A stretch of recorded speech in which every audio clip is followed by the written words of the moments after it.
Listen, strap your chin straps on, people. I said this on the tweet. I smell a Rany Rant.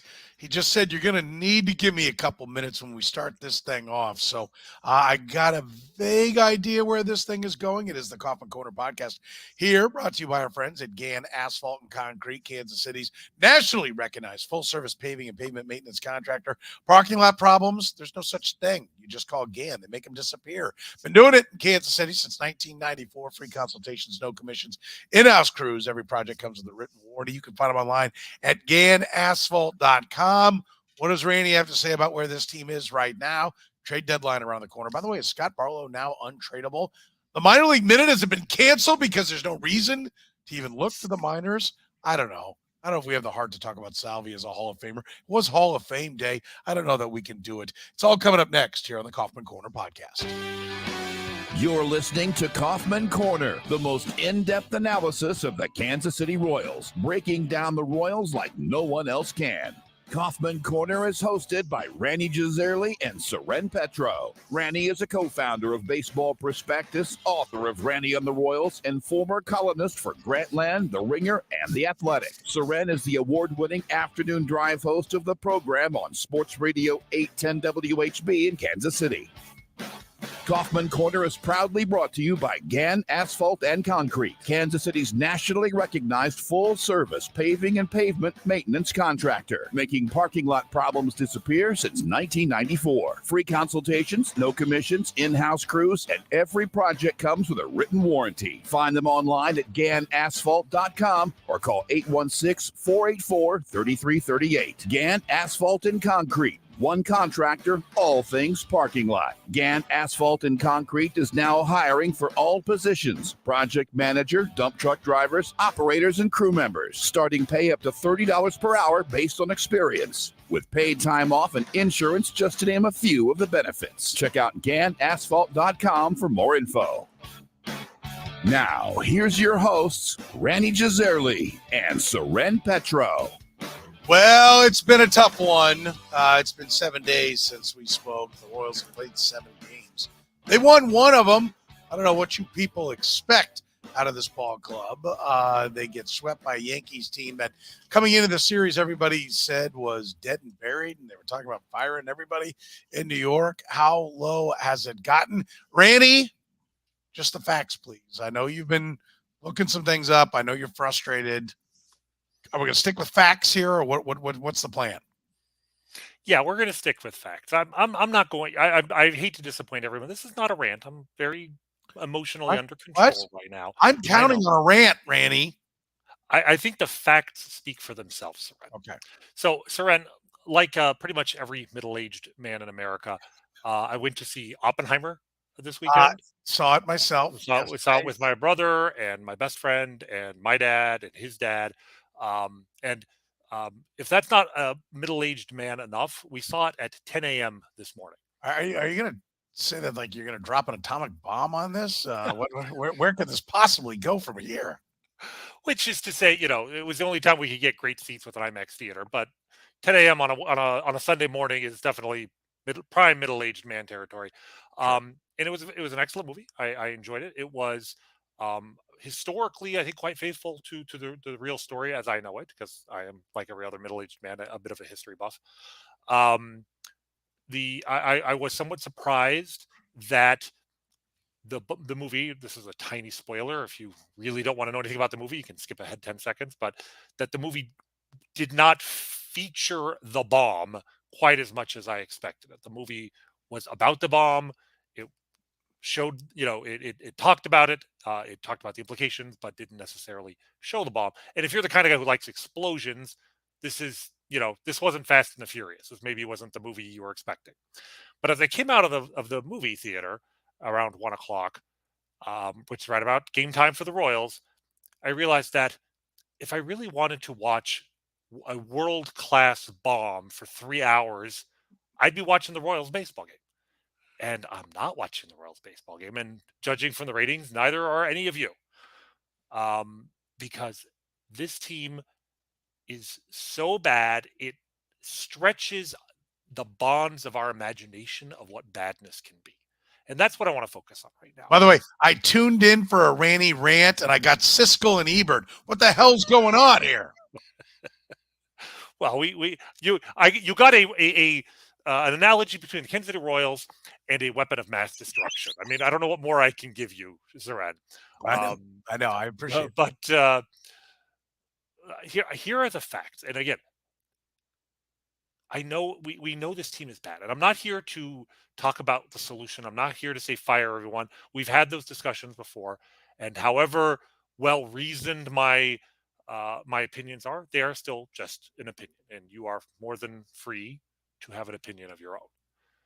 But I do think we all need to work with the same set of facts, and I think the facts of how bad this team is right now, it's hard to get your mind around forget as a Royals fan, as a baseball fan, because we have seen teams this bad so rarely that I don't think we as a fan base, certainly we as a front office, we as an organization, possibly we, including John Sherman, have gotten our minds around how far this organization has fallen. All right, this is not the Allard Baird Royals. This is not the Dayton Moore Royals of 5 years ago. This is something beyond that. The Royals are 45 games under 500 today, July 23rd. Do you know how many times in the history of the franchise the Royals have been 45 games under 500?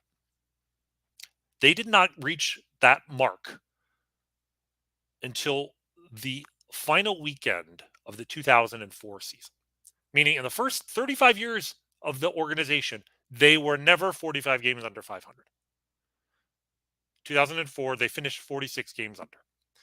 In 2005, they got as far as 51 games under, but managed to battle back and finish only 50 games under. That is the worst record in Royals history, 56 and 106. And 2018, just 5 years ago, the Royals were 52 games under 500 in mid-August and actually finished 20 and 14. Those are the only 3 seasons in which the Royals have been farther under 500 than they are today. We're not even at the trade deadline. We have 61 painful games to go, and they are already approaching the worst team in Royals history. All right. The St. Louis Cardinals, and look, I hate to bring up the Cardinals, but you have to bring up the Cardinals. I'm not bringing up the Yankees. I'm bringing up the Cardinals, team on the other side of the state, the team that doesn't have massive financial advantages over the Royals. The Cardinals haven't been 30 games under 500 since 1919. All right, when Woodrow Wilson was trying to get the League of Nations created, and there were still Kaisers and czars running around Europe. Okay, the czar might have been killed. His followers were still fighting for him. Like I said, I'm a history buff. I got to get the history right here. This is beyond the pale, and they have 3 players at the end of July who are worth 1 win above replacement, according to Baseball Reference. One of those 3 is a rookie 28-year-old backup catcher named Freddie Fermi. And then you have Bobby Witt and Maikel Garcia. Those are the only 3 players who've been worth more than a win. The 4th best player on the Royals is Aroldis Chapman, who threw like 29 innings and is gone. And today, while Scott Barlow was blowing up his trade value by, 1 week ago when we spoke, he wasn't having a great season, but he was having a nice comeback from a very shaky start. He, since the end of April, he had 2.63 ERA and a 2.23 FIP over 27 innings. And we were thinking, okay, he's restored most of the trade value that he lost in April. Well, he went out there on Tuesday, pitched 1 inning, gave up 3 hits and 3 walks and 4 runs. Then went out today and let's look at the box score here. Two couldn't even get out of the inning. They pulled him after 2 outs, 2 hits, 2 walks. He suddenly looks broken, and he could very well fix that over the next week, but he's got exactly 8 days to get his act in gear in order to restore his trade value. At this point, the Royals need to basically send him out there every other day whether they've got a save situation, they're down 10-0, or anything in between, just to prove that he can get guys out. But right now, your great trade candidate has a 5.30 ERA on the season. And brings us back to, if this was an evaluation season all along, why the hell wasn't he traded over the winter? If JJ Piccolo wants to prove that he's not Dayton Moore, then he has to stop doing the things Dayton Moore would have done. Dayton Moore would have kept Scott Barlow. JJ Piccolo kept Scott Barlow. And now Scott Barlow has such little trade value that you're probably better off holding on to him and hoping either he fixes himself the rest of the season, you trade him in the offseason before his final year, or maybe you trade him at the deadline again next year, the final year of his contract, where you might get a marginal prospect, just like every other guy that the Royals have traded over the last 5 years. Meanwhile, today, Ryan O'Hearn went 2 for 4 and hit a go-ahead home run for the Baltimore Orioles, raising his OPS to 886. When Ryan O'Hearn, we're longing for We're into Ryan the O'Hearn. but all I'm pointing out, Ryan O'Hearn has the highest OPS on the team that is leading the American League East. Just facts. All right. And speaking of other guys, the Royals get away. Ryan O'Hearn one, we wanted him gone. That's not they should have kept Ryan O'Hearn. That is, they didn't know how to get him to play. I was gonna say you can't be No. like I'm mad when they signed him. No. We've had this discussion before. The problem, they absolutely should have let him go a long time ago. But tell me why he's doing that when he couldn't do that with Kansas City. But let's talk about a guy. I don't even know if we brought the guy's name up all season long. Yoel Payamps. Speaking of players that the Royals had, Yoel Payamps last year for the Royals had a 3.16 ERA in their bullpen for the team with one of the worst pitching staffs in the history of the American League. Naturally, the Royals designated him for assignment in August. This isn't Ryan. No, we're talking about Yoel Payamps, who was pitching well, and they designated him for assignment. Yoel Payamps is with the Milwaukee Brewers, has a 1.75 ERA, has 8 walks and 54 strikeouts, and is an absolutely crucial member of the bullpen of the team that, once again, with the same financial resources as the Royals, the Brewers, from a financial and market perspective, are the Royals of the National League. That, once again, is leading the National League Central. A player that the Royals designated for assignment and who's under contract for 3 more years after this one. Just straight facts. And I will end this rant with this. The Royals are on pace to go 45 and 117. They are on pace to be 36 games below 500. And this is what I mean when I say we have trouble comprehending how bad this bad is.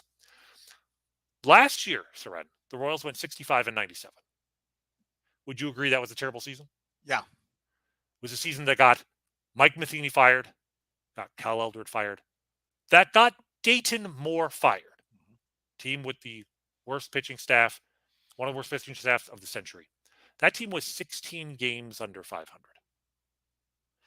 This team is on pace to be the gap between this team, this season's Royals, and last season's Royals is greater than the gap between last season's Royals and 500. However bad last year's Royals team was, this is on pace to be more than twice as bad.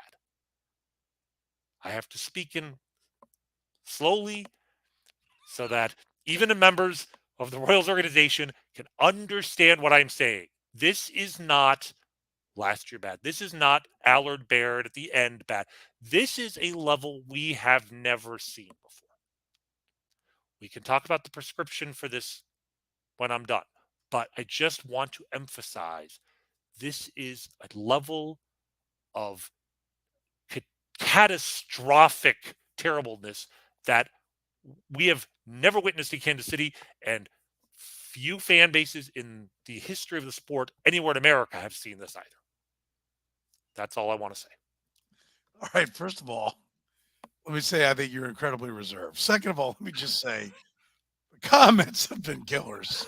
They have been absolutely fantastic. I had to stop myself there. I was going to say they've been blank and brilliant. Maybe Randy can share some skin tips for us, comparing Royals players to particular skin conditions. I don't know. It won't be long before I'm getting into like leprosy and Yeah. Conditions you probably don't even want me to bring up that occur in sensitive parts of the body. So let's just leave it at that. When you talked about the mileage, like this maths, they have to be tanking, right? Terry, cue the bomb. It's like, this is when you have to sound right. Like I think it's fantastic. Like this. So you're telling me there's a chance, right? My favorite one is when you're talking about pi amps. I haven't done for waited to put this one up there. Mark said, I don't know if you saw this. I don't think you saw it because you were focusing on. I was too busy. I haven't even put it up. You had to have seen it on the side. Mark said about pi amps, and if he pitched here, he'd be getting punched in the boobs, just like the rest of this clown car on fire. I don't know why that's so funny. And if he pitched here, he'd be getting punched in the boobs, just like the rest of this clown car on fire. I don't. That's absolutely. This team is making us punch drunk, Soren. I don't think I've ever seen you break like this before. That line was just absolutely fantastic. How about this? Nick Prado can be skin tags. How about that? Does that work? I don't know. Skin tags are an easy problem to solve. Let's put it that way. So no, I don't think that works. The Royals blow eczema right out of the water. So you're telling me we're witnessing history? Every night, people. Every night. I mean, wait a minute. Just read the comments for the rest of the hour. How about this one? The Kansas City clown cars on fire. I think we should just call them the clown cars on fire the rest of the season. Yeah, I'm on board with that. That'll be how we know you listen to the Kauffman Corner. If you just from now on, people on Twitter or wherever, just refer to the team as the clown cars on fire, and we'll know you're one of us. I need to get to work on some T-shirts. Obviously, I mean, if we could come up with a logo, I mean, think of the fun we can have during the course of these next 61 games, exchanging logos and catchphrases. We gotta find something to amuse us. So, listen. We have to laugh to keep from crying. And I do, the point about, Matt said, I can't tell, is this a Rany Rant or because you're not screaming and yelling, but I want to start there. You've reached where I am, where I got there a while ago, where I said, I have no more venom, right? Prado can throw it into the outfield. He can throw it into the Yankees dugout. He can throw it wherever he wants. I don't have any more venom. I mean, this season has been lost. And I think the reason that's important is because I think, the idea of winning is part of the development process. And I always go back to having covered Angel Baroa, where he was kicking it all over the yard for like 60 games in the magical 03 season, where somehow this backward collection of clown car misfits was like leading the division. And the fans let him have it. They started booing him one day, and he got mad, and he was, it was acting like the media was the one that had people on him. Nafy Perez would do that later, too. But when he got really challenged, hey, the fans are booing you, and you're kicking around, he played better baseball the rest of the way, and he won the Rookie of the Year. And so that's where I say when it's clear that it matters, like when you're winning, when there's something there, I think guys are, they do play better. They're sharper. I do think that there needs to be ramifications. And but that left town for me, a month ago? I said I was done. I mean, and I think that's where you are now. I mean, we still watch the games. We're still there, but there's nothing left to play for. And that's where you're in a spot where, how do you pull out of it? The beast begins to feed itself. Yeah, I mean, it has to be hard on the players. I mean, they have to be at a point where it's like they just are expecting something to happen in each game. Like you go into it's a death spiral of talent, and you end up with plays like today where Nick Prado trying to do too much and like throws the ball to the pitcher covering first base when the pitcher is still like 40 feet away. And it becomes embarrassing, right? And then you're just waiting for the next embarrassing thing to happen. I do appreciate that they are carrying out the 32 ounce of 3-2 beer, like you do at the softball complex. The pitcher's got a heater on the backside of the mound, so you get a couple of puffs of the smoke in between batters. Like that's what it starts to become. It starts to become beer league softball, and it is frustrating.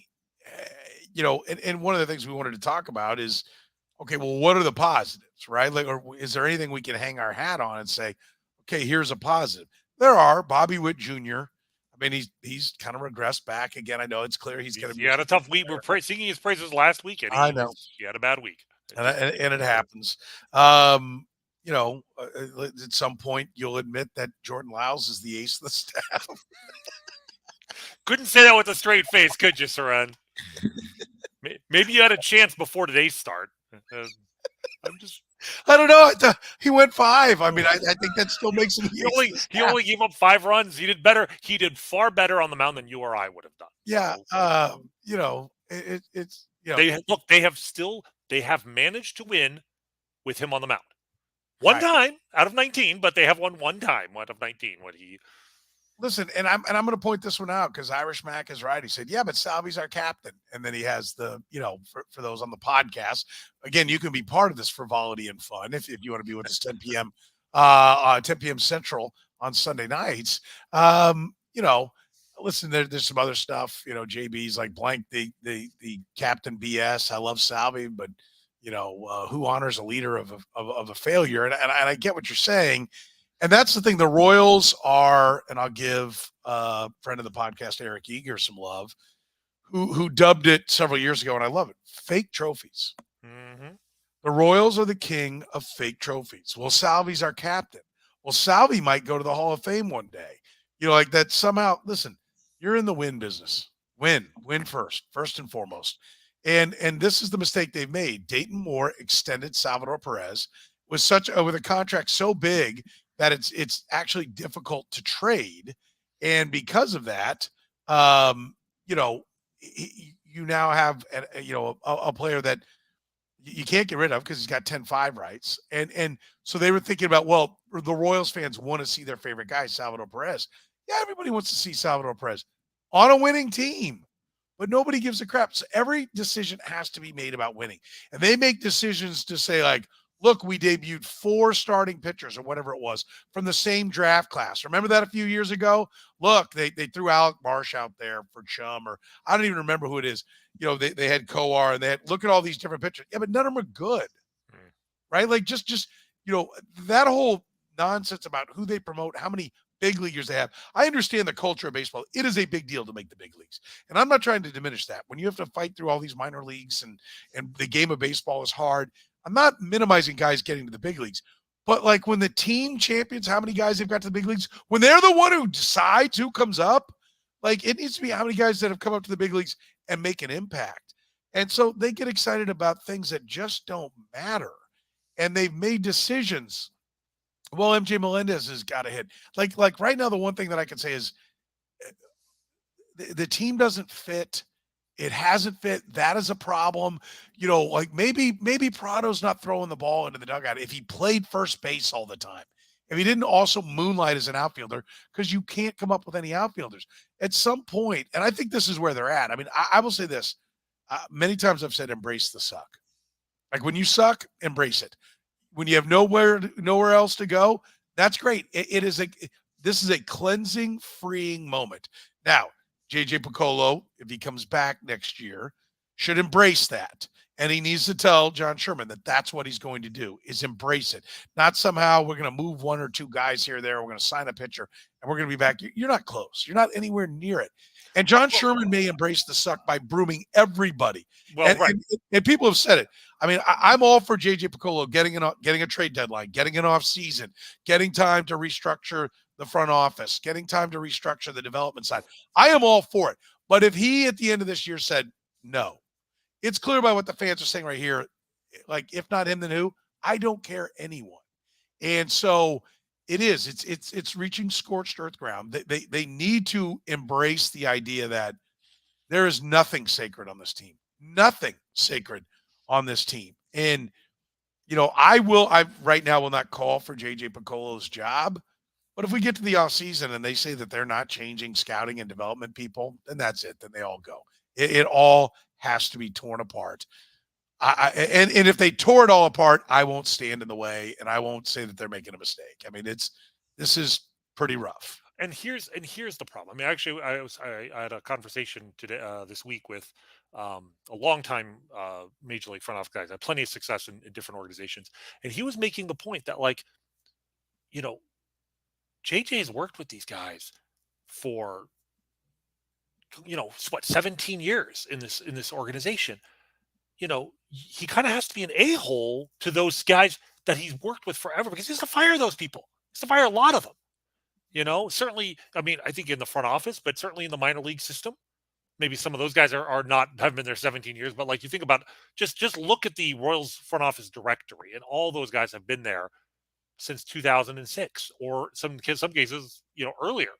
And his point was that it is so hard to change. You can't just change the culture from the top down. Like he said, they made good choices with Brian Sweeney and Matt Quintero. Like, they brought in people from smart organizations at the top, but the development's going on at the minor league level, and you're not there overseeing that every day. Think about that. Like, JJ is there at Kauffman Stadium most of the time. He's having conversations with Quintero and Sweeney and Zach Bove all the time. Is he talking to the hitting coach in A-ball? I don't know. How often does that happen? And those are the guys that you have to start with the development at such a young age. And then the scouting side, obviously, the draft is very controversial, what they did. It may work, but we are looking at right now, the Royals have no top 100 prospects, despite having a top 10 pick in the last 4 drafts. They went into this draft without a top 100 prospect, and with the 8th pick, they had a chance to draft somebody, at least the industry consensus would be borderline top 100. They went it their own way. So it sounds simple to you and I to say, yeah, he's got a clean house. But, I couldn't do that if I had a bunch of employees that I'd worked with, speaking as a small business owner. That's a tough thing to do.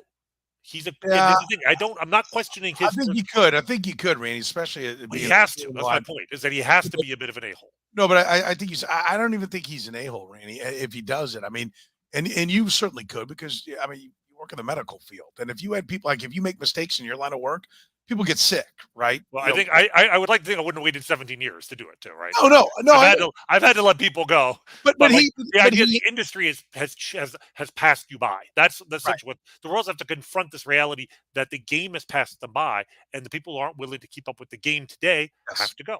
Yes, and my point, he hasn't been making the calls for 17 years. No. He's been a part of the process, but it's been Dayton's. But to the point, and listen, he says, and JJ was a part of the drafts. Accountability, no.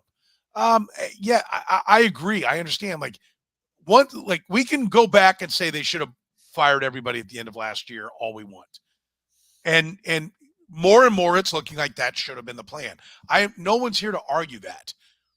But they made a decision to go with JJ Piccolo, and once you do that, there is an amount of time that you have to give before it's really got his fingerprints on it. But there's also a minimum level of achievement that needs to occur, and right now that's not happening. And so I'm not here to play lawyer and defend JJ Piccolo, but I do think it's important to keep those things in mind and in balance. But so, like, you can picking out things. You don't need to pick out things from 16 years ago, right? You could pick out that Frank Mazzucato has an ERA of 12 in high A ball, right? Like, what was the one or one of a couple positive signs for this organization has gone down the toilet. Oh, that's on fire. Right. He's not. This isn't like, oh, he's struggling. There's a specific issue he's had since he was drafted, which was holding him back, which was his command. And they have not. That not only have they not figured out a way to improve it, it has regressed. Right. That's what you're talking about. So many of the prospects have regress, not just not developed, regress. Yes, if this were just, I mean, that's the thing. Everything I just did in that entire rant didn't mention the farm system, which is one of the 2 or 3 worst in the sport. Yeah. Like, throw that on top of the fire. But I want to go back to something you had said earlier about embracing the suck. I agree with that completely. I mean, that's what's so frustrating. This season isn't in embracing the suck. I want to talk about some of the other teams that have been this bad over the last decade. We'll get to that, but many of them were in that position on purpose. They embraced the suck. The Royals never did. And you're saying this winter, I don't think they have to wait till this winter.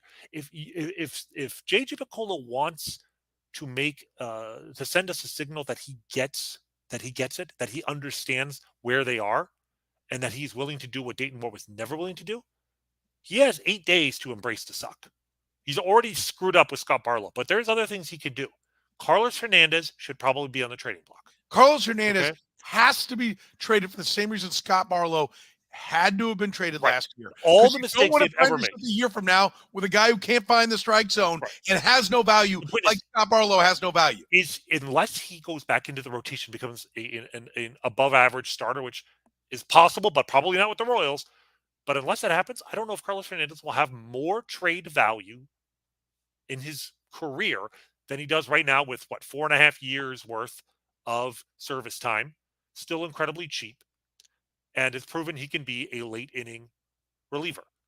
And at the same time, his value to this team, I hate to say it, is close to zero, because the odds that in the next 4.5 years that they're going to be a contender is minuscule. So we're still battling the executioner. Joaquin Soria. Yeah. Joaquin Soria, like how they never turned him into something. He was a top, that he would have brought back such a massive haul after 4 brilliant years in the majors. 3, but even after 4, they didn't do it. In 2009, they're still losing 95 games. They did nothing. I was saying for 2 years, trade this man. He is so valuable. You're in last place. You can finish in last place with him or without him. They didn't do it. His 5th year, he was mediocre. It turns out his elbow was barking and he went under the knife. The Royals got zilch for it. And I mean, fine. That you're a new GM, Dayton Moore. In 2009, you made a mistake. It's 14 years later, the Royals still haven't learned anything from it. But maybe they will. Annie Rogers actually reported in her newsletter today, the Royals are getting offers of Carlos Hernandez, and they're not saying he's untradeable. Like, indicating they haven't got an offer they like yet, but they're willing to listen. Okay, let's see what happens over the next 8 days. Salvador Perez is a unique case, like you said, the 10-5 rights, so he can't go unless he wants to. But he might want to go, especially if Miami wants him. Right? Miami's a place he would love to go. And you talk about his Hall of Fame legacy. The best thing he can do for his Hall of Fame legacy is go perform in some more postseasons. He's got a World Series MVP on his mantle. Some more postseason success might up the odds of that. But the thing about Salvador Perez is he has next to no value, maybe even negative value with his contract. But if you pay 75, 80, 90% of that contract, he has value. And if you're going to pay him that money anyway, the contract turns his value from positive to negative. You take that off the table. And that's not just a J.J. Piccolo. That would be a John Sherman understanding the economics of the sport and being willing to eat money, because talent, you're not spending a ton of money and you need talent desperately. You could actually get some good prospects for Salvador Perez if the Marlins have to pay him $2 or $3 million a year for the next 2 years. Why not? I think actually you don't even need John Sherman's permission. You could do it. It might get you fired. to which there are times that you should do things that if you're fired and you go out the door saying, I did this because it's the best thing for the organization, and he decided it was the last thing I was going to do, that's his prerogative. And I absolutely, if I were JJ Piccolo, I would do that. And if it meant I got fired, I would say the last thing I did was something that should have been done 3 years ago. And I rectified that problem, and this ball club is in a better place because, and frankly, Salvador's career is in a better place. So I think that's, an important part to have. But, what was it like? I want to highlight this because Caleb says, are the Royals bad enough you would tear it all the way down, which is what it seems like we're all saying, but then stay with what he says here and punt this whole wave. Seems like getting a few top 100s for Bobby Witt Jr. and Vinny Pasquantino would be a good idea. Well, I don't know if anyone's going to take Vinny Pasquantino while he's still on the shelf, but the theory is very solid. The point is 100% valid, and it drives me crazy when fans say, well, you can't trade Bobby Witt Jr. He's our only good player. No, but you need like 16 good players, and you can tape on 10 guys that turn over every year. I mean, I made this point earlier this week. By the way, to the chagrin of 3 people, I got no one who was interested in calling to talk about it. I thought it was actually a decent point. And I had 3 people call and say, "Why are you talking about the Royals?" And I pretty much set them aside. I don't know when we'll talk. Trade deadline day, we'll talk about the Royals, but they almost. I mean, it's gotten to a point that if there was some news like a trade or something, well, let me just put it this way: they're almost untalkable. My point is this: you have to look at the Kansas City Royals. To what Caleb's saying, I pointed out that the 15 Royals had about 15 or 16 core players. And I think that's what you have on a really good team. You have 15 or 16 core players. You have a 26-man roster. You have control of players for 6 years. That means whether you like it or, and in reality, you should never be in the final year of a player's deal. Ever, ever. You should have either traded them for whatever you can get before you got into the last year of team control, right? Or you should extend them and sign them. So basically, you're working with 5 years of control before you have to make a decision. That means every year, 5 guys got to turn over. 5 or 6 guys got to turn over. If you work from that standpoint, I said, who are your 15 or 16 core guys? You will quickly find that you have about 3 guys and 4 maybes. To Caleb's point, yes, you absolutely should be shopping the crap out of Bobby Wood Jr. and anybody else because it's not good enough. There's no one. Who are the 5 guys you're going to add next year? Let's just say you go, okay, we've got a new 5-year plan and we're just going to pump 5 guys in every year. You don't have 5 guys that are coming next year. There aren't 5 guys ready to add to this team. There sure as crap aren't 10 guys over the next 2 years, 15 guys over the next 3 years. Yes, that's absolutely where they are. And if you're not looking at it, that doesn't mean you have to trade him, but you have to listen. And if you're not looking at it that way, you've got to be blown out. Basically, any player in this organization who has trade value right now, you have to consider trading because this is the crazy reality we have to accept. Every player on the major league roster right now is going to be a free agent within the next 5 to 6 years. The odds that this team is going to be a contender until the very tail end of that is so small. Like even if you told me right now they're a contender in 2028, you know, you're gonna have Bobby Witt for 1 year of that, and the other 4, the other 3-4 years. Actually, I guess 2027 he'll be a free agent. So let's say 2027, ambitiously. Let's say in 2027 the Royals are a contender. Even then, I would still say Bobby Witt's more valuable to this team now as a trade candidate than keeping him because the value that he brings you in 2024 and 2025 and 2026 does nothing for you. So yes, absolutely. I mean, Pascal Quintino, you're going to trade right now because he's hurt. Bobby Witt, it would be difficult to find like a trade that makes sense mid-season because Bobby Witt, because you still don't know if he hasn't broken out. If he were an established superstar, yes, I worry that we don't yet know he's making improvements. I do wonder with him if you wait till the end of the year and if he continues to improve in the second half, then you can shop him this winter. But if the right offer comes, if like the Dodgers come with just a massive haul for Bobby Witt, because they could definitely use a star shortstop. And my God, for them, the Dodgers be a coup. They just got a potential superstar shortstop for 4.5 years, who's not even making, much more than the major league minimum now. Yeah, that's an incredible value. Bobby Witt right now has so much more value than anybody else in this organization. It's not even funny. Yeah, But but can you make that trade right at the deadline? At the deadline, maybe the odd Dodgers panic and offer you more than you want, but do you have time to evaluate all their players and sift through all the possibilities? I mean, a savvy GM would. A savvy GM absolutely would. Michael Garcia, my God. I mean, if somebody wants Michael Garcia and thinks he's going to be a starting shortstop or even third baseman, but you can move him to shortstop. He's got tremendous value right now. Like this is the whole point of the Carlos Hernandez thing. Stop thinking small about the guys who are going to be free agents this year, next year, even the year. Start thinking big. This team will not be good for at least 3, probably 4 years. Yeah, so anybody on your major league roster right now has more value for prospects, especially when your farm system sucks ass like this one does, than they do as a major league contributor. Then at least if you lose 117 freaking games next year, it's on purpose. Yeah, for me the frustration, the point that I think needs to be kept in mind is like if you're like, well, he needs to spend some money, he needs to sign some free agents. There is no free agent that you would want that will sign with this club. Let's start with that. Unless you paid now we're not even an extra year and an extra million per anymore on the free agents.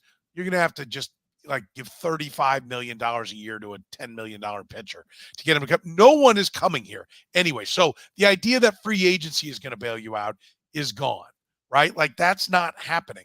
And, so like when you, and by the way, Bobby Wood Jr., you don't want to trade Bobby Wood Jr.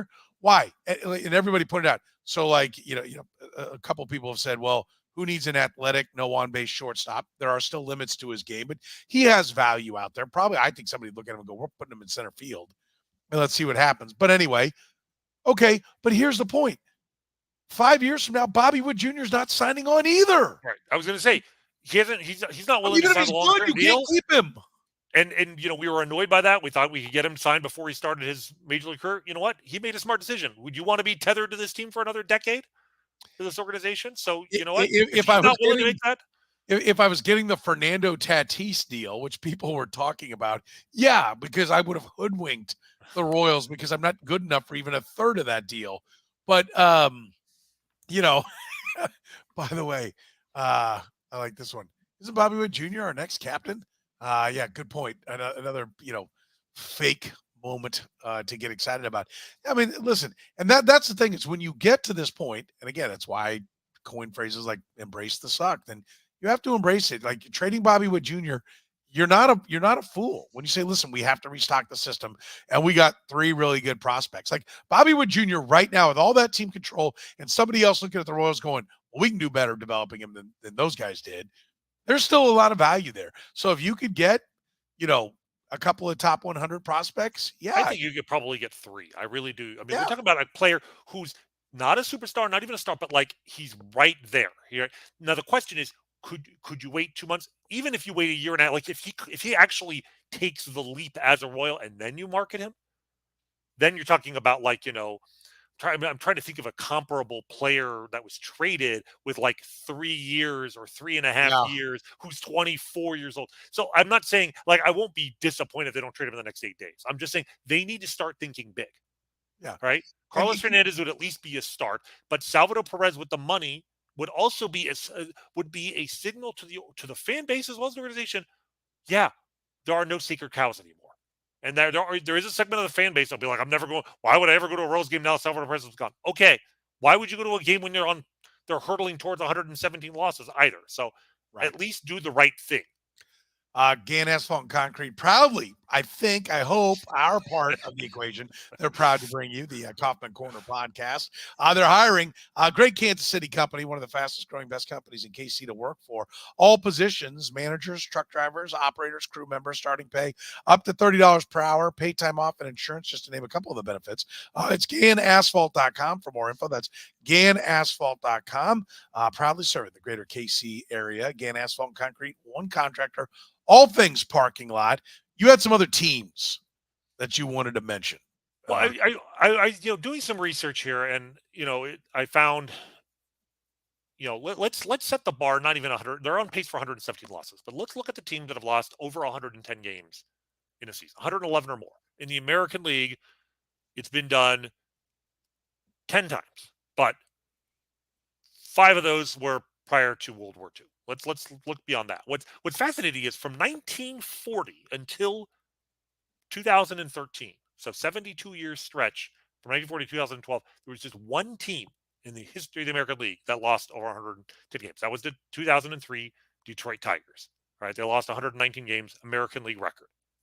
But in the last 9 seasons, you've got 3 different teams who have done it. I'm not even counting this year's A's, who are stubbornly refusing to even let the Royals have the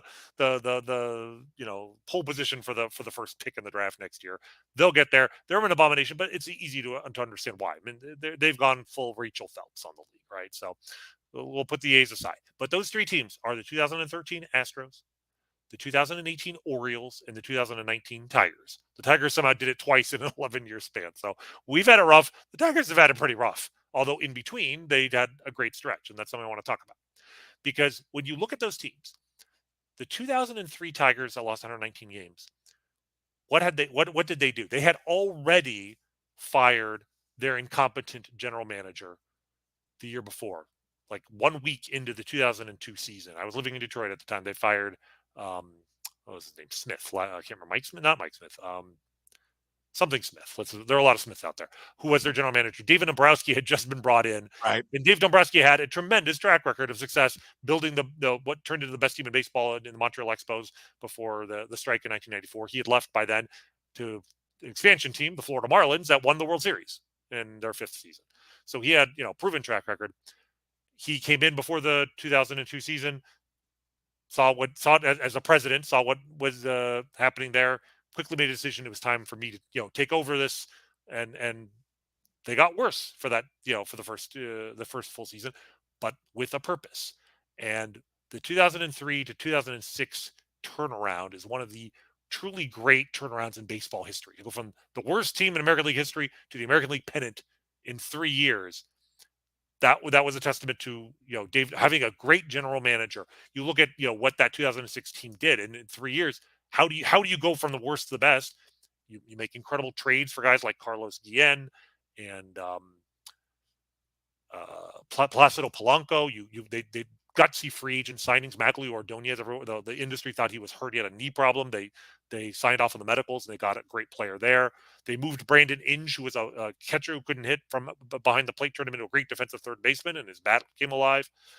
Chris Shelton was a Rule 5 pick. They drafted Jeremy Bonderman and then Justin Verlander. Like, in so many different ways, they built a team in 3 years.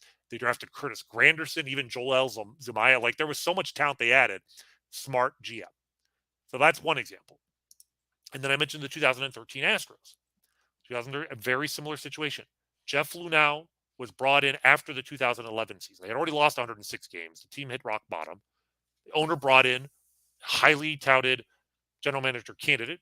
No history like Dombrowski, but came from the Cardinals. And Lunau, obviously, his legacy in the sport of baseball is very complicated. He's now running a Mexican soccer team. Winning came at a cost of his ethics. But you look at what he did, he stripped that team bare. So, but they lost. Not quite. He did keep Jose Altuve. Every Royals fan had Altuve come into the Royals. Yes. So I do think it's of note that he did leave a guy, whether that's Salvador Perez or Bobby Witt Jr. in some scenario here. It's certainly closer to Bobby Witt Jr. I mean, in 2011, sure, Jose Altuve was a 21-year-old who came up mid-season and wasn't even much of a hitter. But yes, he picked the right guy to keep, right? Meanwhile, he traded his entire starting outfield. Carlos Lee, Michael Bourne, Hunter Pence, all were traded within the next season or season and a half. Brett Myers, their best starter that he inherited on a 56-106 team, and Wandy Rodriguez were traded. Bud Norris was, I think had been moved to the bullpen. They traded him for a 19-year-old kid who had just been drafted in the 19th round of high school the year before, named Josh Hader. Now, they gave up Hader later in a trade that they probably regret. But the point is, some of the trades they made, they didn't get a lot of talent. But you trade enough guys, eventually you're going to hit on some things. But by 2013, the team was, 111 losses. 2 years later, they're playing the Royals in the playoffs and giving them a huge, huge scare.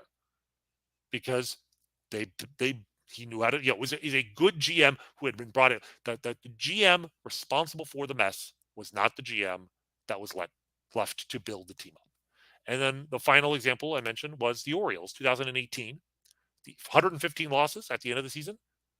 They fired their general manager. They brought in Michael Ice from the Astros. A very savvy, very analytical approach.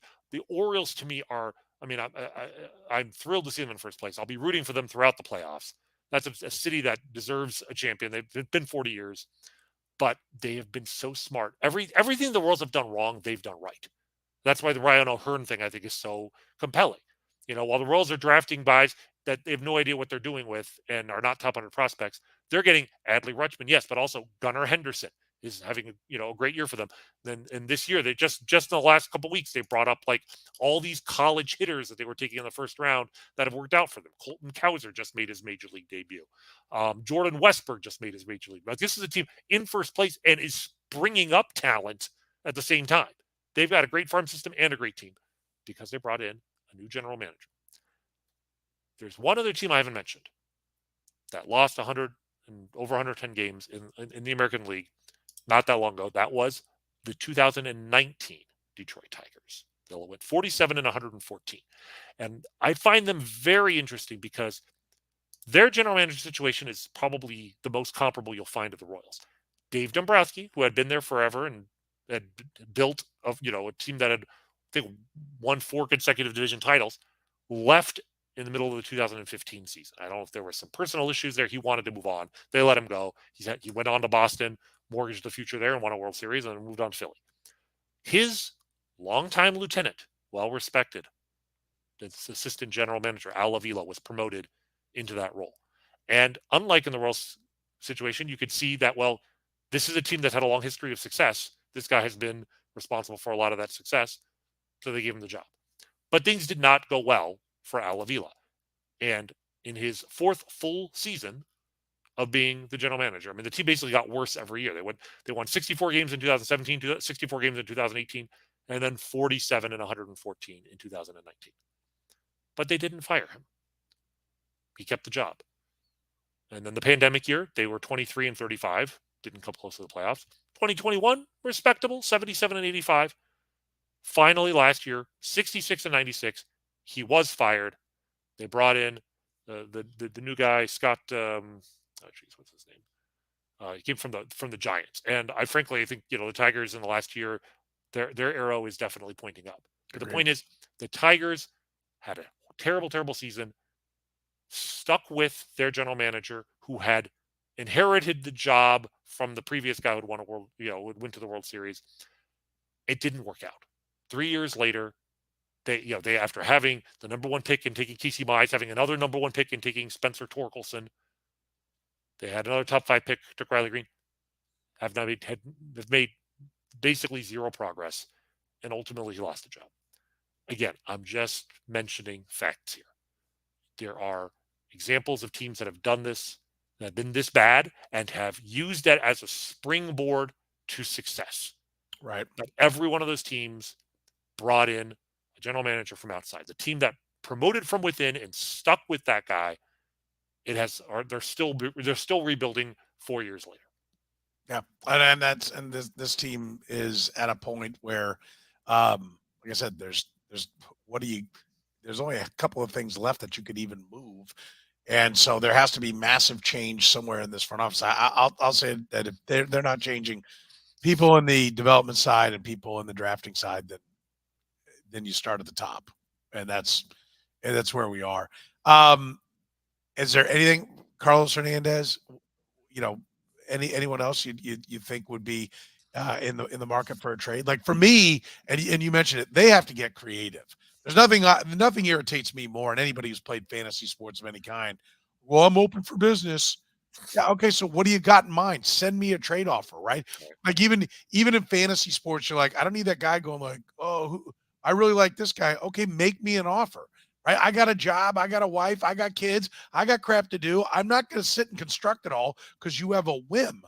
Well, it's not quite that simple in baseball, but if you go to a team and go, look, I know you're thin in the bullpen, I can give you this and I can give you that, and you've got, you can go and start to create the trade. And I think that's where, even if they would trade Carlos Hernandez, I almost want, if I don't see something move that has real value, I don't know that this is a problem. I'm looking at the roster.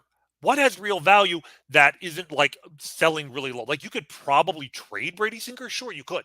I don't think you're going to get anything substantial. But I'm okay with that because, and I said this. One of the things I said is either fix or trade Brady Singer. I don't care which one it is. I really don't, because I think every organization has someone they can't reach that some other organization could. Sure, but like Dayton Moore's coddle, love, diaper, and hug approach will turn the corner on somebody who's been browbeaten and isn't successful. But you have to admit who you are good with. And I don't need to see Brad Keller part 2 in Brady Singer. I don't need to see this tease of a handful of starts that, it's just around the corner. We're just there. And all of a sudden you look around, you're like, well, he's in his final year of control. And so I think understand, but I mean, if they let him go and he goes ham on the league, I mean, he's already had a better year than Brad Keller had just last year. It's not like we're not talking about a guy 3 years away from his success. I would hate for him to do like when the How many Orioles could you 10 years ago when they couldn't develop the pitcher to save their life and they give up Jake Arrieta, who like 2 years later will was they winning be Cy Young good? awards. Will they be good when he's still under team control? That's not the point. No, they won't be. No, it is the point. It's very much. Will he have more value if they can fix him? I don't think he's going to Why have much would less you value. trust them? Like, I don't. fix him, I Randy? don't. But if they Then have a why would you be 20%, against trading him? because I think that the value you get now is going to be so marginal. I would still bet on the 20% chance that they fix him. I disagree. And I mean, I don't think I don't trade him now. At least you can wait till the offseason. The point is not what Brady it is over the next 2 or 3 months. The point is not Brady Singer. The point is trade something of value. Yes, I agree. That is the point. Whether it's Brady Singer, whether it's Bobby Wood Jr., whether it's eating all the money on Salvador Perez, whether it's shipping out Vinny Pasquantino. But that's my point. There are so few commodities they can trade that those commodities they need to trade. Like that's why they need to consider. Not just consider. I think they really need to push for a Carlos Hernandez trade. Maybe what you do is you combine him and Salvador Perez. And even Carl, we act like Carlos Hernandez is, Billy Wagner at the peak of his powers. Well, I mean, even you're saying if you want them to trade somebody, like he is the Billy Wagner. I mean, basically on this team, if they're going to do something, he's basically the best commodity they've got. I think Bobby Witt Jr. Well, Bobby Witt is the best, and maybe Markel Garcia. That I mean, you want to get interesting, but again, you don't want to trade a guy and then find out that he had more development. And Michael Garcia, they haven't screwed him up. But that's he's actually been a success story for their development. And let me back it up here. Maybe I did a poor job. Let me object to your very premise. If you are running, or if you came, you're my general manager, and I said, who are we trading? Hey, listen, we suck. It's going to be a while. Move them all, man. Restock the system. And I said, well, what about Singer? And you said to me, well, but what if he ends up being good? I would tell you, you're fired for telling me that. You are fired for telling me what if. I'm paying you to know if he's going to be good, right? So if J.J. Piccolo can't say Brady Singer is going to be good and then have him be good, or if J.J. Piccolo can't say Brady Singer is never going to get it, he's never going to be more than this big tease because he's a stubborn ass that won't throw his changeup enough. I don't care what the answer is, but you figure it out. Like the general managers cannot be in the hope in one hand business. They can't. Not in small markets. The Rays don't sit around. Let me put it this way. What if the response is, well, Brady Singer is already pitching well since the beginning of June? 9 starts, not small sample size, not huge. 9 starts. Fine. Don't trade him. Singer, 351 FIP, 398 ERA. Right. Don't trade him. So we've got a guy. My point is, I want to see if that can contend. Well, I'm just saying let's see what he does for the next 2 months, because if that maintains, you still could trade him. Trade him at the end of the season.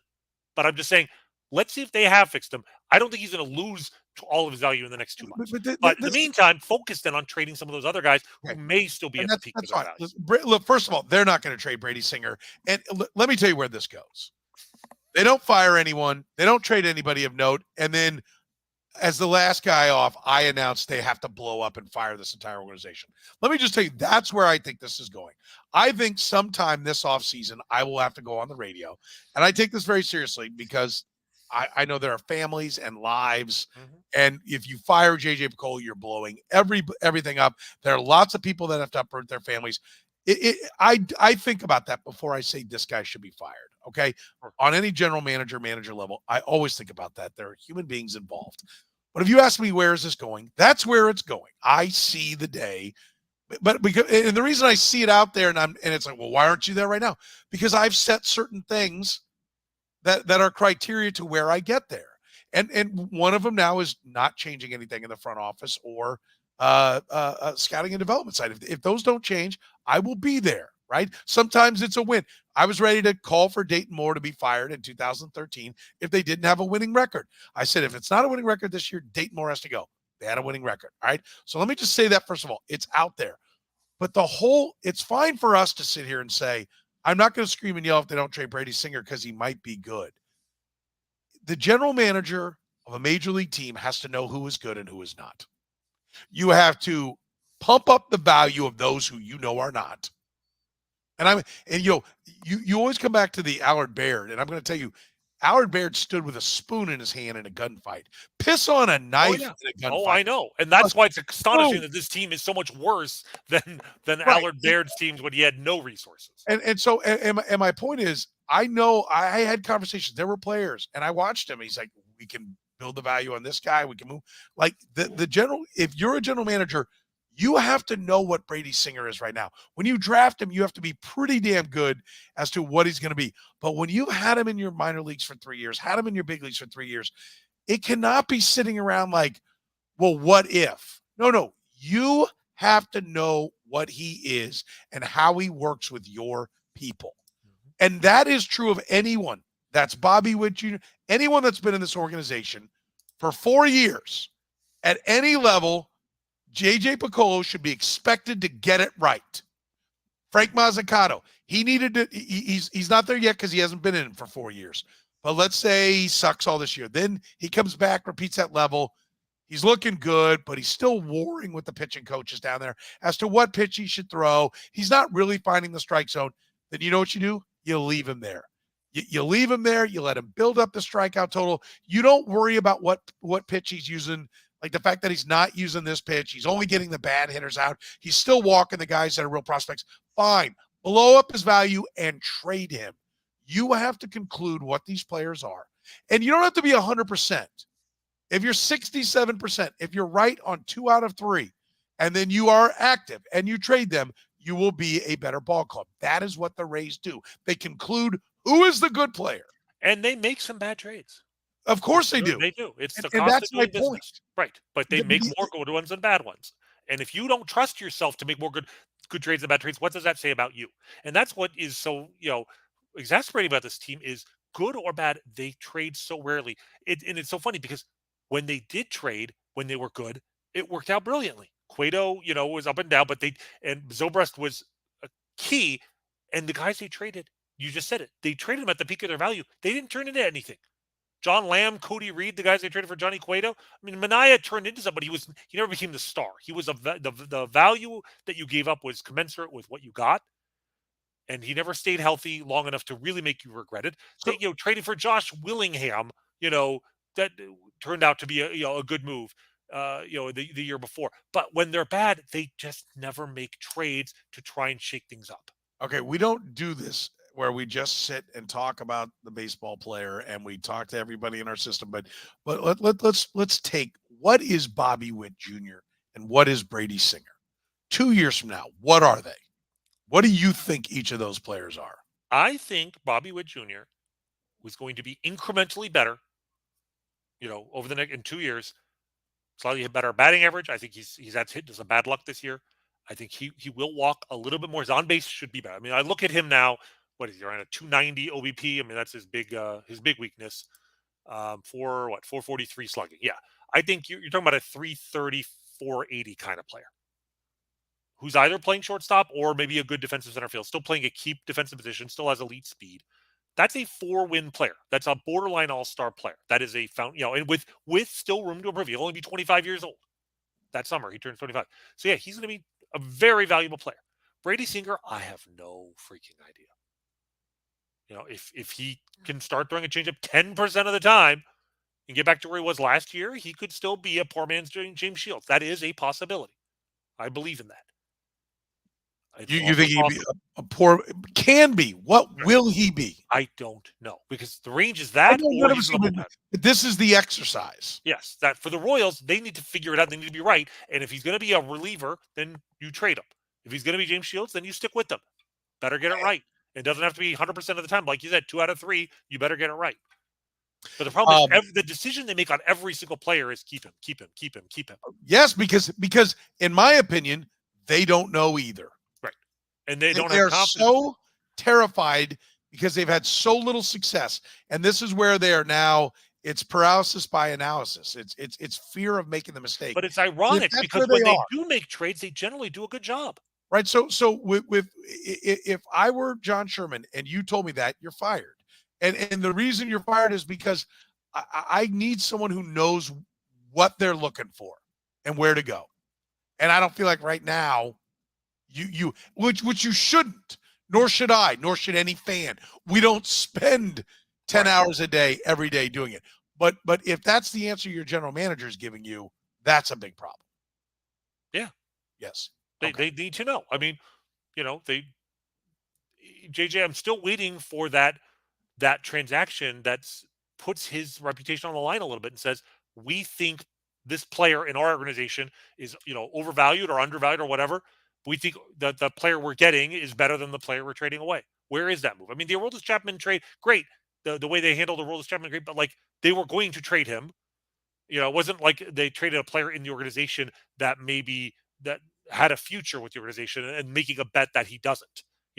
What you're saying, the Will Myers kind of move, the trade where it's like the industry likes this player more than we do. We're going to move him. So That's the move they haven't made yet. you mentioned Bobby Witt Jr. So if he were 300, 386, 508, and 548 plate appearances, would you be good with that? 300, 386, 500, of course. What if the next year he went 273, 383, 401? Still getting on base. That's who is that? Jimmy Rollins or something? BJ Upton. Okay, yeah. But then, who a couple years to down the road at 27 was 246, 298, 454, was 184, 268, 289. Like that's he was as athletic as it gets. He was a number 2 overall pick. He had good early returns. He even got on base. And it went down the toilet. It did, but you know what? He was a valuable player while in Tampa, and the minute he left, and he was young, he was a very young free agent. He was 28, and you think, oh, this guy's got a future ahead of him. Fell apart. The other player who was like that in Tampa, Carl Crawford.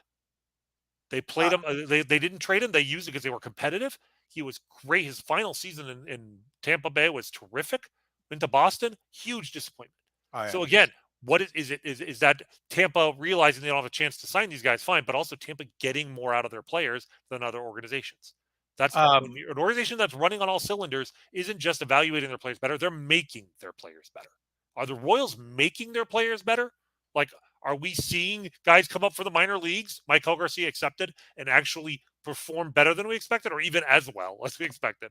Is Michael Massey building on? He had a great weekend in Yankee Stadium. Yay! Let's see if he can actually hit all his home runs anywhere else.